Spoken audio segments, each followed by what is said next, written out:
કચ્છ અને ગુજરાતની રસપ્રદ ઘટનાઓને સમાચાર જાણવા અમારી ચેનલને લાઇક, શેર અને સબસ્ક્રાઇબ કરો.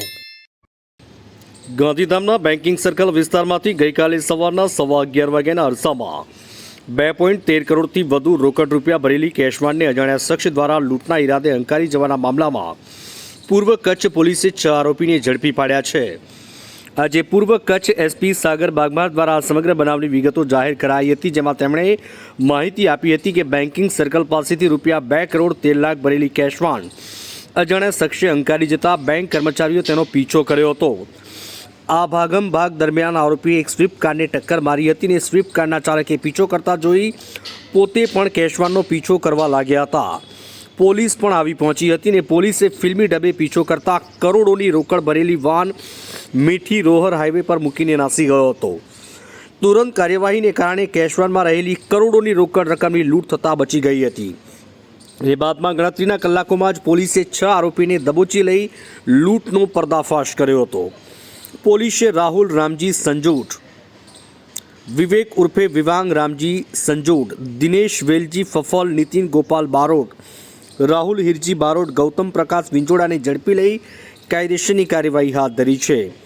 આ 6 આરોપીઓમાં કોઈએ ડુપ્લિકેટ ચાવી બનાવી છે તો કોઈએ નાસ્તો કરવા બેઠેલા બેંક કર્મચારીઓને કઈ રીતે ગેરમાર્ગે દોરવા એમાં ભૂમિકા ભજવી હતી, જ્યારે કેટલાક આરોપીઓ સ્વિફ્ટ કારથી નજર રાખી રહ્યા હતા. આરોપીને ઝડપી લેવા માટે અંજાર વિભાગના ડીવાયએસપી અને ગાંધીધામ એ ડિવિઝન પોલીસે તનતોડ મહેનત કરી હતી. તો આરોપીઓનો હિંમતપૂર્વક પીછો કરનાર કાર ચાલકને પણ એસપીએ બિરદાવ્યા હતા.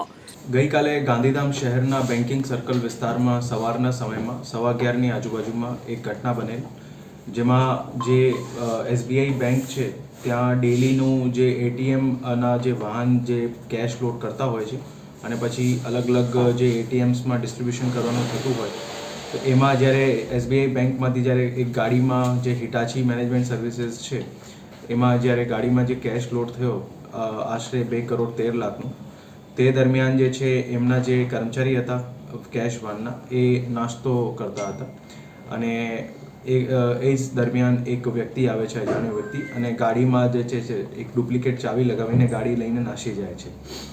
ત્યારે જે ગાડીના જે કર્મચારી હોય છે જે બાજુમાં જે નાસ્તો કરતા હતા એ 2 વ્હીલરથી એમને ચેસ કરવાનું ચાલુ કરે અને એ દરમિયાન જ જે પોલીસને પણ આ બનાવની જાણ થાય છે. ત્યારે જ્યારે આ ચેઝિંગ ચાલતી હતી એ દરમિયાન આ જે કેશ વન લઈને જે નાસી ગયેલા હતા એ એક આગળમાં જઈને એક 4 વ્હીલરને પણ ટક્કર મારે છે. ત્યાં 4 વ્હીલરમાં જે વ્યક્તિ હોય છે એમનું નામ દર્શિતભાઈ ઠક્કર છે. એ હિંમત અને સાહસ દાખવીને જે એક ભાઈ બીજા પણ જે ચેસ કરતા હતા એમને સાથે 4 વ્હીલરમાં ચેસ કરવાનું ચાલુ કરે. મીનવાઇલ બીજી બાજુ પોલીસની પણ અલગ અલગ ટીમો આ બનાવમાં જે છે એની શોધખોળમાં લાગી ગઈ હતી. તે દરમિયાન જ જે છે ગાંધીધામ શહેરના બહારના જગ્યામાં જે એક મીઠી રોડ ગામ છે ત્યાં એ ગાડી જે છે નાસી જાય મૂકીને નીકળી જાય છે, જે એટીએમની વાહન લઈને નીકળ્યા હતા, અને એ પછી એક બીજા પણ એક જે સ્વિફ્ટ કારમાં બેસીને ત્યાંથી નાસી જાય છે.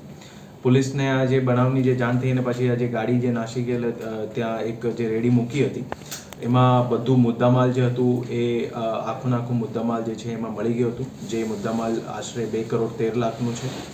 અને આના પછી આ જે બનાવની આખી જે છે ડિટેક્શન માટે પોલીસની અલગ અલગ ટીમો લાગેલ હતી, જેમાં એ ડિવિઝનની લોકલ ટીમ્સ, એમના પીઆઈ, જે ડીવાયએસપી અંજાર છે એમની પણ સુપરવિઝન હતું, અને એની સાથે સાથે એલસીબીની વિવિધ ટીમો જે છે આ આરોપીઓને શોધવામાં લાગી ગઈ હતી.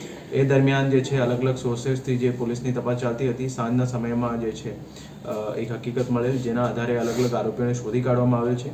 અત્યાર સુધીના જે બનાવ છે એમાં ટોટલ 6 આરોપીઓને પોલીસે પકડી પાડેલ છે, જેમાં એક છે રાહુલ રામજીભાઈ બારોટ સંજોટ, વિવેક ઉર્ફે વિવાન રામજીભાઈ સંજોટ, દિનેશ વેલજીભાઈ ફફલ, રાહુલ હિરજીભાઈ બારોટ, નીતિન ગોપાલભાઈ ગજરા, ગૌતમ પ્રકાશ વિંજોડા. એ જે 6 લોકો હતા બધાના અલગ અલગ રોલ હતા આખા અંજામને આપવા માટે, બનાવને અંજામ આપવા માટે, જેમાં કોઈ વ્યક્તિએ ડુપ્લિકેટ ચાવી બનાવેલ હતી, તો કોઈ વ્યક્તિએ જે છે જ્યારે બનાવ બનેલ હતો ત્યારે જે માણસોને નાસ્તો કરાવવાનો હતો ત્યારે કઈ રીતે એ લોકોને ડાયવર્ટ કરવાનું, પછી 2 વ્યક્તિ જે છે જે પાછળમાં સ્વિફ્ટ કાર એ લોકોને સાથે મદદગારીમાં હતી એ સ્વિફ્ટ કારમાં બેઠેલા હતા એક વ્યક્તિ જે છે આ બનાવને જે ગાડી લઈને નાસી ગયો હતો, એ રીતના બધાના અલગ અલગ રોલ હતા. એ 6 લોકો જે અંજામ આપેલ છે. આ આખા બનાવ દરમિયાન જે છે પોલીસ દ્વારા જે ત્વરિત રીતે કાર્યવાહી કરવામાં આવી છે અને એની સાથે સાથે જે એક પ્રાઇવેટ વ્યક્તિ જે પોતાની હિંમત દાખવીને આમાં એક સાહસ રીતે જે કામ કર્યો છે, એની પણ પૂરકચ્છ પોલીસ દ્વારા જે છે એક બહુ એમની જે હિંમતને બિરદાવવામાં આવી છે. અને bureau report Kabir news Kutch.